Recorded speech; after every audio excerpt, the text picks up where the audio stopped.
안녕하세요. 저는 서울에 사는 33살 박지민입니다.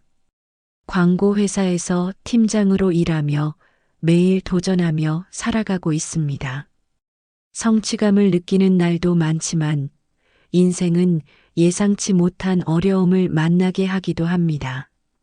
오늘 제가 여러분께 들려드릴 이야기는 회사나 일과는 조금 다른 저희 가족과 결혼 준비 과정에서 겪었던 갈등과 깨달음에 관한 이야기입니다. 저희 가족은 늘 서로를 의지하며 살아왔습니다. 특히 어머니를 떠나보낸 10년 전부터는 아버지와 여동생, 그리고 저, 이렇게 셋이 서로를 지탱하며 살아왔습니다. 어머니가 세상을 떠난 후 아버지는 모든 걸 감당하시며 우리를 지켜주셨고, 저와 여동생은 그런 아버지를 보며 힘을 내어 성장해 왔습니다.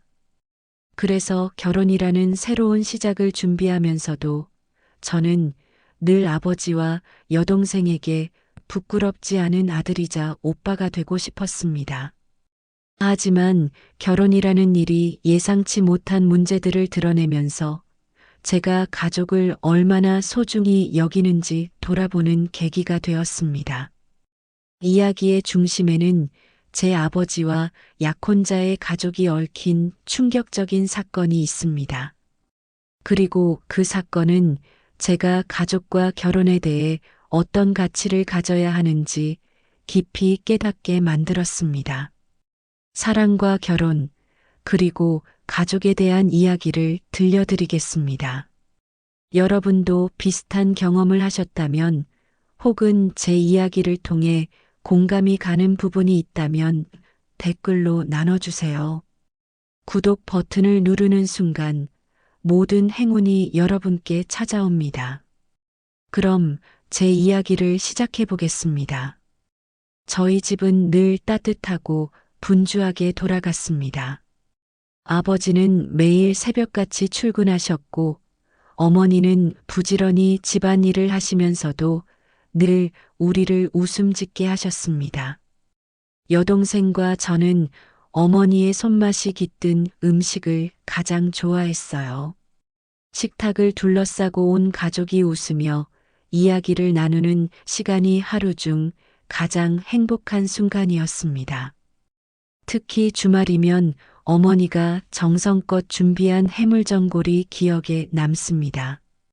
커다란 냄비에서 모락모락 피어오르는 김과 국물의 진한 향이 집안을 가득 채우면 저는 어머니 옆에 붙어 앉아 숟가락을 들고 기다리곤 했습니다.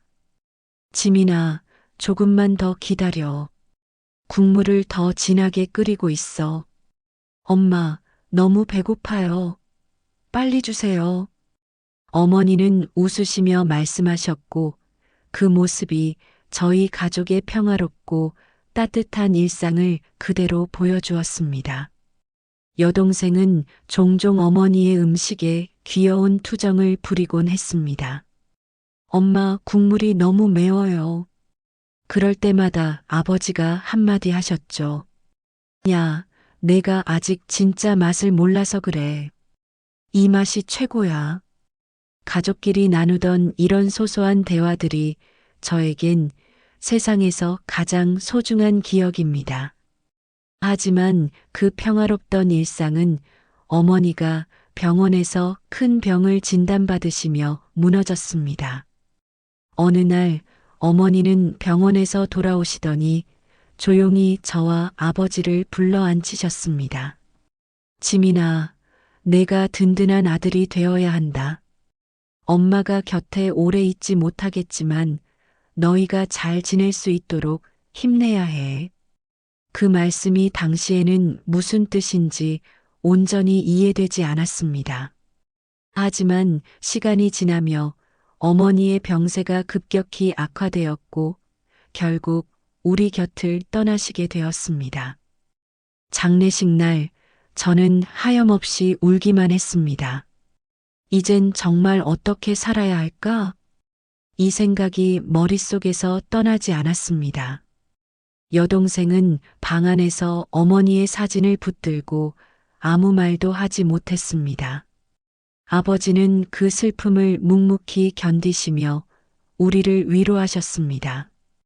지민아, 내 동생을 잘 챙겨야 한다. 우리가 서로 도우며 살아야 한다. 아버지는 슬픔에 잠긴 가족을 지탱하는 기둥처럼 보였습니다. 하지만 아버지 역시 그 큰 상실감을 혼자 감당하고 계셨습니다. 어머니가 떠난 후 집안의 분위기는 이전처럼 밝지 않았습니다. 평소에 활발하던 여동생은 점점 말수가 줄었고 저는 책임감과 슬픔 사이에서 방황했습니다. 하지만 가장 힘들었던 건 아버지셨을 겁니다. 아버지는 말없이 더 많은 일을 하셨습니다. 새벽같이 출근해 밤늦게 집으로 돌아오셨습니다. 하루는 소파에 앉아 머리를 감싸 쥔 채 깊은 한숨을 쉬시는 아버지의 모습을 보았습니다. 아빠, 너무 힘드신 거 아니에요? 좀 쉬세요. 아버지는 잠시 고개를 들고 저를 바라보셨습니다. 지민아, 아빠는 너희가 잘 지내는 것만 보면 힘이 나. 그 말씀은 저를 위로하려는 말이었지만 동시에 아버지가 얼마나 많은 짐을 혼자 감당하고 계신지 느껴져 마음이 무거웠습니다. 저는 빨리 어른이 되어야겠다고 결심했습니다. 대학 시절 저는 장학금을 받기 위해 밤늦게까지 도서관에 남아 공부했습니다. 방학 동안에는 아르바이트를 하며 등록금을 마련했죠. 그 시간이 쉽지는 않았지만 가족에게 힘이 되고 싶다는 생각으로 버텼습니다. 아버지는 그런 저를 늘 격려하셨습니다. 지민아, 내가 이렇게 열심히 사는 모습을 보니 아빠가 자랑스럽다. 너는 분명 잘 될 거야. 그 말이 얼마나 큰 힘이 되었는지 모릅니다. 시간이 흘러 저는 광고 회사에 취직했고 첫 월급을 받던 날 아버지께 작은 봉투를 건넸습니다. 아빠, 이제 제가 도울게요. 앞으로는 조금 쉬셔도 돼요. 아버지는 봉투를 받아들고 한참 동안 가만히 계셨습니다. 그러다 고개를 들어 저를 보시며 말씀하셨습니다. 지민아, 내가 이렇게 잘 자라줘서 고맙다. 아빠는 내가 행복하게 사는 모습만 봐도 충분하다. 그 말씀을 들으며 저는 아버지께 더 많은 것을 해드리겠다고 다짐했습니다. 하지만 시간이 지나면서 아버지의 건강이 점점 나빠지는 것을 보며 죄책감이 커져만 갔습니다. 허리 통증과 손목 통증을 자주 호소하셨고 결국 큰 병원을 찾게 되었습니다. 의사는 더 이상 무리하지 말고 쉬셔야 한다고 조언했습니다. 하지만 아버지는 가족을 위해 일을 멈출 수 없으셨던 것 같습니다. 결국 아버지는 직장을 그만두시고 주차요원으로 일을 시작하셨습니다. 아버지는 그 일을 저와 여동생에게 알리지 않으셨습니다. 제가 아빠 요즘 뭐 하세요? 라고 물으면 아버지는 웃으며 말씀하셨습니다. 가볍게 바람 쐬는 정도야. 걱정 말고 내 일에 집중해. 아버지가 왜 그 일을 숨기셨는지 이제야 깨닫게 됩니다. 가족에게 부담을 주지 않으려는 아버지의 깊은 마음이었습니다. 그날은 예비 신부와 함께 예식장을 둘러보러 가는 날이었습니다. 상견례는 한 달 전에 끝났고 결혼 준비는 순조롭게 진행되고 있었습니다. 예비 장모님은 결혼 준비에 누구보다 적극적이셨고 예비 신부는 설레는 마음으로 여러 가지 아이디어를 제안하곤 했습니다. 저는 예비 신부의 그런 모습을 보며 다가올 결혼 생활에 대한 기대감을 품었습니다. 그러나 한편으로는 어딘가 모르게 마음 한구석이 무거웠습니다. 가족을 향한 책임감 때문이었을까요? 아니면 단순히 결혼이라는 큰 전환점 앞에서 오는 긴장감이었을까요? 저는 스스로도 정확히 알 수 없었습니다. 내가 정말 잘하고 있는 걸까? 결혼이라는 선택을 잘한 걸까? 머릿속에서 질문이 맴돌았지만 예비 신부에게 그런 속마음을 털어놓을 수는 없었습니다. 예식장에 도착해 주차장에 들어섰을 때 저는 멀리서 차량을 정리하시는 주차요원의 모습을 보았습니다. 처음에는 그냥 스쳐 지나갈 수 있는 평범한 광경처럼 보였습니다. 하지만 몇 초 후 익숙한 실루엣에 시선이 고정되었습니다. 설마, 아버지? 심장이 덜컥 내려앉았습니다. 모자를 쓰고 차량을 정리하는 모습이 낯설면서도 너무나 익숙했습니다. 저는 순간적으로 손끝이 차가워지는 것을 느꼈습니다. 아버지가 여기에 계셨던 거야? 왜 말씀을 안 하셨지? 내가 도울 수 있었을 텐데. 온갖 생각이 머릿속을 휘몰아쳤습니다. 하지만 예비 신부와 예비 장모님이 있는 상황에서 아무 말도 할 수 없었습니다. 숨을 고르며 스스로를 진정시키려 했습니다. 그때 예비 장모님이 차창을 내리며 말을 꺼내셨습니다. 아니, 여기 관리는 도대체 어떻게 하는 거예요? 차가 이렇게 막혀 있는데 빨리 정리를 안 하고 뭐 하는 겁니까? 손님들이 불편할 거라는 생각도 안 하나요?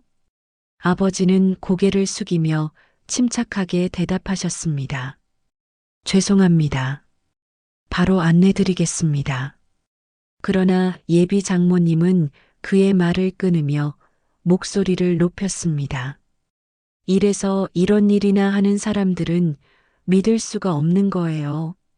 책임감도 없고 대충대충 하니까 이런 상황이 생기는 거잖아요. 그 말을 듣는 순간 제 귀가 뜨거워졌습니다. 속에서 무언가 부글부글 끓어오르는 걸 느꼈지만 차마 입을 열 수 없었습니다. 예비 신부는 제 팔을 살짝 잡으며 작게 속삭였습니다. 우리 엄마가 좀 과하긴 하지. 원래 저런 성격이셔. 너무 신경 쓰지 마. 그 말이 오히려 제 마음을 더 무겁게 만들었습니다. 신경 쓰지 말라고? 저분이 내 아버지인데 이렇게 무례한 말을 듣고도 가만히 있으라는 거야? 저는 창밖으로 고개를 돌려 아버지를 바라봤습니다. 여전히 묵묵히 차량을 정리하고 계셨습니다. 하지만 그 뒷모습은 평소보다 더 작아 보였습니다. 내가 뭘 더 잘할 수 있었을까? 왜 아버지가 이런 상황까지 감내해야 했을까? 차 안에 앉아 있는 내내 저는 온몸이 굳은 듯 움직일 수 없었습니다. 차를 세우고 내리던 순간 예비 신부가 다시 주차요원을 바라보며 말했습니다. 잠깐만, 저분 아버님 아니야? 그 말을 들은 순간 숨이 막히는 듯 했습니다. 결국 고개를 끄덕였지만 입을 떼는 것조차 힘들었습니다. 예비 신부는 놀란 표정으로 다시 물었습니다. 정말? 그런데 왜 미리 말하지 않았어? 엄마한테 얘기했으면 이런 일 없었을 텐데. 그 말을 들으며 마음이 더 복잡해졌습니다. 엄마한테 얘기했으면 이런 일이 없었을 거라고? 아버지가 이런 대우를 받아야 했던 이유가 그거라는 거야? 저는 예비 신부에게 아무 대답도 하지 않았습니다. 그날 밤 집으로 돌아온 저는 아버지와 대화를 나눴습니다. 아빠, 오늘 예식장에서 아빠를 봤어요. 왜 아무 말씀도 안 하셨어요? 아버지는 한참 동안 침묵하시더니 담담하게 웃으며 말씀하셨습니다. 지민아, 그거 얘기할 필요가 없다고 생각했어. 아빠는 그냥 너희가 행복하게 잘 살면 그걸로 충분하거든. 나까지 신경 쓰게 하고 싶지 않았어. 그 말씀을 듣는 순간 제 마음은 찢어지는 것 같았습니다.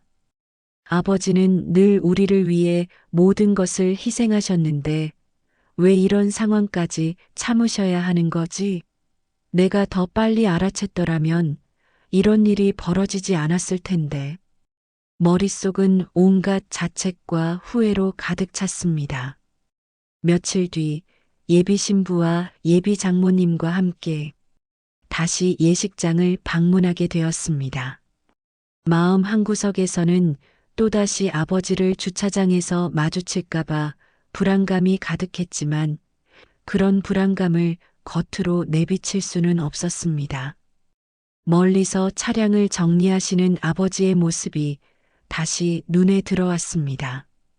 여전히 침착하게 차량을 안내하고 계셨지만 저는 아버지의 어깨가 평소보다 더 숙여져 보였습니다. 예비 장모님은 여느 때처럼 차창을 내리며 목소리를 높였습니다. 여기 관리는 도대체가 나아지는 게 없어요?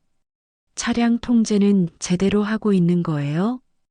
아버지는 침착하게 고개를 숙이며 대답하셨습니다. 죄송합니다. 바로 정리하겠습니다. 그러나 예비 장모님은 다시 날카로운 목소리로 말씀하셨습니다. 이래서 이런 일이나 하는 사람들은 믿을 수가 없는 거예요. 책임감도 없고 대충대충 하니까 이런 상황이 생기는 거잖아요. 그 순간 제 안에서 무언가 부서지는 듯한 느낌이 들었습니다. 온몸이 긴장으로 굳었고 숨이 가빠졌습니다. 왜 우리 아버지가 이런 대우를 받아야 하지? 도대체 왜? 며칠 후 결혼식 장소와 관련한 예약 문제로 다시 예식장을 방문하게 되었습니다. 예비 신부와 예비 장모님과 함께 차를 타고 이동하는 동안 저는 마음이 무거웠습니다. 지난번 주차장에서의 일이 머릿속을 떠나지 않았습니다. 이번에도 아버지를 마주치게 될까? 만약 그런 일이 생긴다면 또 무슨 말을 하실까? 스스로 마음을 다잡으려 했지만 불안감은 점점 커져갔습니다. 주차장에 도착했을 때 멀리서 차량을 정리하시는 아버지의 모습이 눈에 들어왔습니다.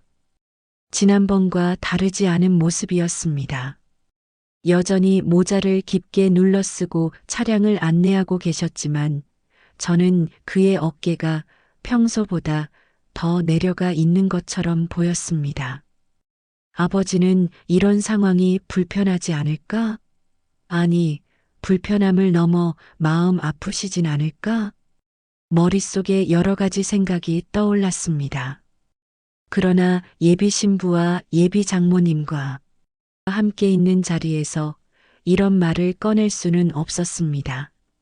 예비 장모님은 차창을 내리며 날카로운 목소리로 말씀하셨습니다. 아니, 여기 주차장은 왜 이렇게 관리가 안 되는 거예요? 손님들이 이렇게 불편한데 대체 뭐 하는 겁니까? 아버지는 고개를 숙이며 죄송합니다. 바로 정리하겠습니다. 머릿속에서 분노가 끓어올랐고 심장이 미친 듯이 뛰었습니다. 왜 우리 아버지가 이런 대우를 받아야 하지? 왜 내가 이 상황을 가만히 보고만 있어야 하지? 그러나 그 순간 예비 신부가 제 팔을 붙잡으며 조용히 말했습니다. 지민 씨, 너무 신경 쓰지 마. 엄마가 성격이 좀 과하긴 하지만 나쁜 의도는 없으셔. 그 말을 들으며 저는 속에서 무언가 끊어지는 듯한 느낌이 들었습니다. 신경 쓰지 말라고? 이건 단순한 성격 문제가 아니잖아. 아버지가 이렇게 무례한 대우를 받고 계신데 어떻게 그걸 가벼운 일처럼 넘길 수 있다는 거야? 예비 장모님은 차에서 내리더니 이번에는 직접 아버지에게 다가가 말씀하셨습니다. 제가 몇 번이나 여기 주차 문제를 얘기했는데도 고쳐지질 않네요. 이런 식으로 관리하면 안 되는 거예요. 책임자 불러요. 여기 일하시는 분들은 도대체 뭘 하는 겁니까? 아버지는 여전히 침착하게 대답하셨습니다. 손님께 불편을 드려 죄송합니다. 바로 조치하겠습니다. 그러나 예비 장모님은 한 걸음 더 다가가 말씀하셨습니다. 그냥 책임자 오라고 하세요. 이렇게 무능한 사람들한테 뭘 기대하겠어요? 그 말을 들으며 제 안에서 억눌렸던 모든 감정이 터져 나왔습니다. 저는 차에서 내리자마자 아버지와 예비 장모에게 다가갔습니다. 목소리가 떨렸지만 그만하세요. 장모님, 이분은 제가 가장 존경하는 아버지세요. 사돈 얼굴도 모르신다는 게 말이 되나요? 한두 번도 아니고 해도 너무하시네요, 진짜. 왜 이렇게 막말을 하시는 거죠? 주차 요원분들이 무슨 죄인인가요? 예비 장모님은 순간 당황한 표정을 지으며 저를 바라봤습니다. 자네 아버지인 줄 몰랐네. 하지만 일 처리를 제대로 못하니까 말하는 거잖아.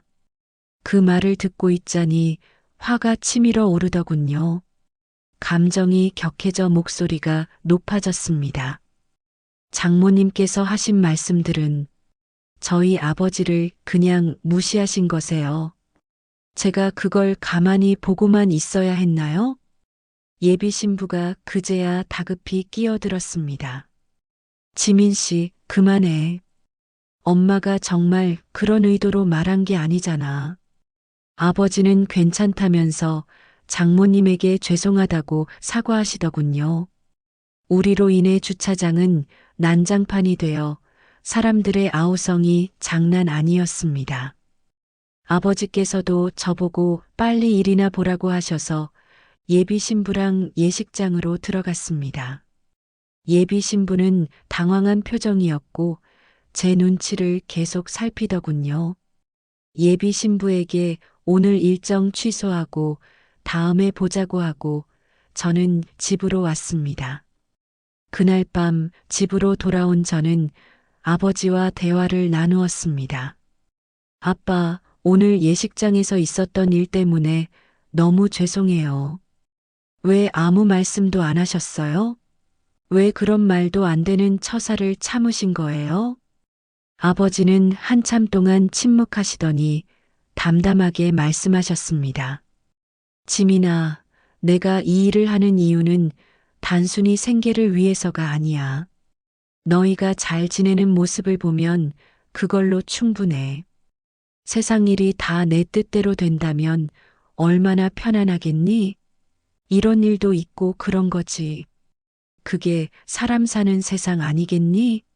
아빠는 일을 하면서 살아있음을 느껴 사람마다 성격도 다르고 생김새도 다르잖아.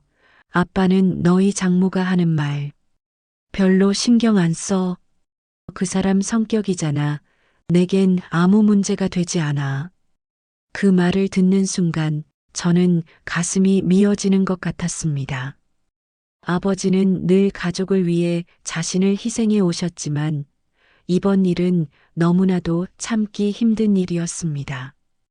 며칠 뒤 저는 예비 신부를 만나 솔직히 제 마음을 털어놓았습니다. 나는 더 이상 너와 결혼 준비를 진행할 수가 없어.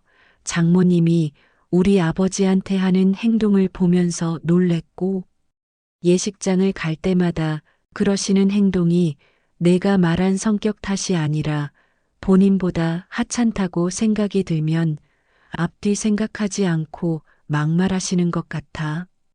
어찌 사돈 얼굴을 모를 수가 있어. 내가 너한테 우리 아버지라고 말했잖아. 아니 네가 나한테 물어봤잖아. 근데 너는 어떻게 장모님이 그런 행동을 하는데 가만히 보고만 있을 수가 있어? 우리 아버지가 그렇게 무례한 대우를 받으시는 걸 보면서도 내가 엄마 성격 탓으로 돌리며 아무렇지 않게 넘기려는 모습에 정말 실망했어. 예비 신부는 놀란 표정으로 저를 바라봤습니다. 그건 정말 의도치 않은 일이었어. 엄마 성격이 원래 그러신 걸 알잖아. 내가 그걸 어떻게 바꿀 수 있겠어? 지민 씨가 조금만 이해해 줄 수는 없을까? 그 말을 들으며 저는 그녀와의 생각 차이가 얼마나 큰지 절실히 느꼈습니다. 결혼은 두 사람이 만드는 것이기도 하지만 두 가족이 함께하는 일이기도 해. 그런데 지금 같은 상황에서 우리가 어떻게 하나가 될 수 있을지 모르겠어. 결국 저는 결혼을 포기하기로 결정했습니다. 제 마음은 한동안 혼란스러웠습니다. 예비 신부와 함께했던 시간들이 떠올라 아쉬움이 밀려왔지만 무엇보다 아버지께서 그동안 겪으셨을 상처를 생각하면 마음이 아팠습니다. 결혼이라는 건 단순히 두 사람의 사랑만으로 이루어지는 것이 아니라는 걸 깨달았습니다. 두 가족이 서로를 진심으로 존중하고 이해해야만 진정한 하나가 될 수 있다는 거요. 아버지는 제 결정을 존중해 주셨지만 저는 여전히 마음 한편이 무거웠습니다. 파혼을 결심한 날 아버지께 말씀드리며 저는 울먹이며 말했습니다. 아빠, 이 결혼은 하지 않기로 했어요. 겉모습을 보고 판단하는 장모님에게 실망도 했고 아버지한테 막말하는 모습 지켜보면서 견딜 수 없었습니다. 아버지의 직업을 존중하고 이해해주는 여자를 만나서 결혼하려고 합니다. 제가 더 빨리 결단을 내렸어야 했는데 너무 늦었어요. 죄송해요. 아버지는 잠시 말없이 저를 바라보셨습니다. 그리고 천천히 고개를 끄덕이며 말씀하셨습니다. 지민아, 내가 잘 생각해서 내린 결정이라면 아빠는 너를 믿는다. 나로 인해 너가 불행해지길 원하지 않아. 내가 행복한 게 아빠의 가장 큰 행복이고 보람이야.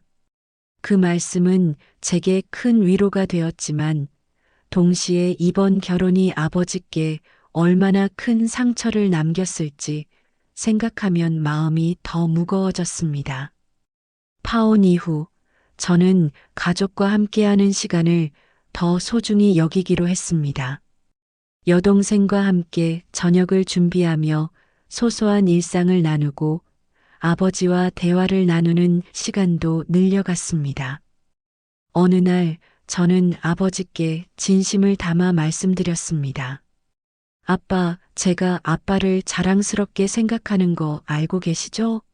아빠는 저희를 위해 항상 최선을 다하셨고 그 점에서 저는 아빠를 가장 존경해요. 아버지는 잠시 말을 멈추시더니 미소를 지으며 말씀하셨습니다.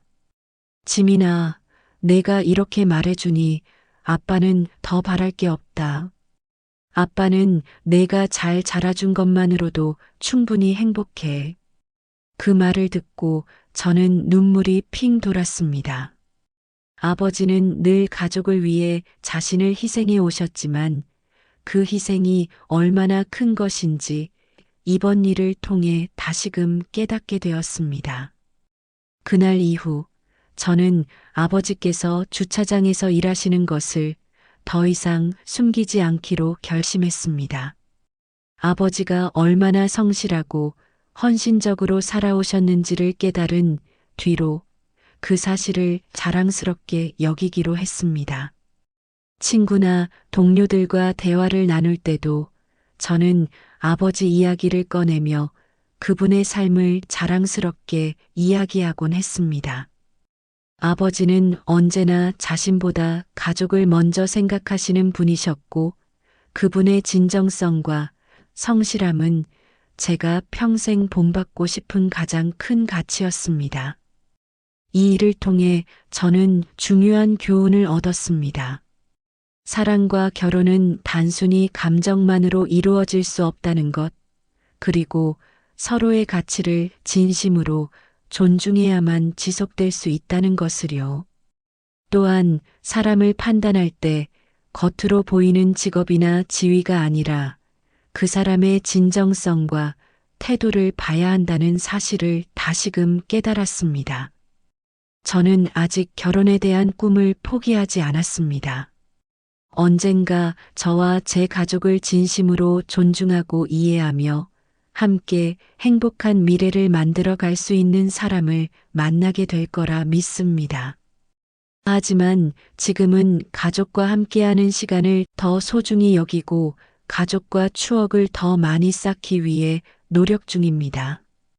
지금은 연애보다는 제 자신에게 집중하려고 합니다. 아버지께서 주신 교훈처럼 세상에서 가장 중요한 것은 겉으로 보이는 화려함이 아니라 진정성과 성실함이라는 사실을 늘 가슴속에 새기며 살아가고자 합니다. 여러분은 어떻게 생각하시나요? 제 이야기를 들으시며 비슷한 경험이 떠오르셨나요? 가족과 사랑, 그리고 존중에 대해 여러분의 경험과 생각을 나눠주시고 따뜻한 댓글과 응원 부탁드립니다. 구독을 누르시면 따뜻한 이야기와 함께 행복과 행운이 가득할 거예요. 감사합니다.